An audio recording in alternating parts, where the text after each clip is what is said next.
In the 1920s, Mineola was a thriving town. It was a hard-working town. But after a blistering day in the fields, long hours behind the counter, or a pressure-packed day at school, there was always one place residents could go to escape, one place they could leave their burdens behind. That place was the Select Theater. The Select has been a mainstay in Mineola's landscape since the early 1920s, when a family's matriarch took a fancy to the motion picture business. For some reason, my grandmother, Mattie Hooks, was interested in the motion picture business. You have to remember, this was back before women could even vote. And here was a lady that was running a business, and very successful. In my daddy's will, there was a clause that said at the time of his death, the theater was to be sold. And so Mother did that to James and Truman.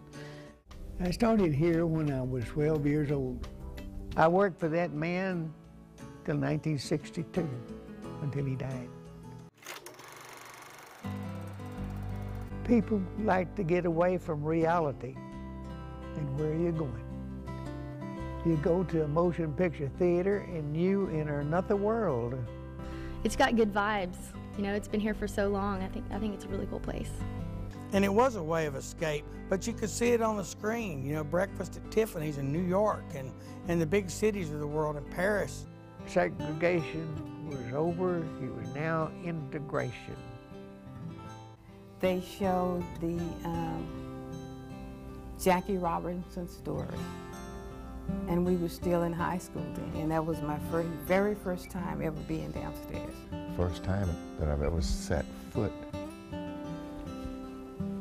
in this part of the theater.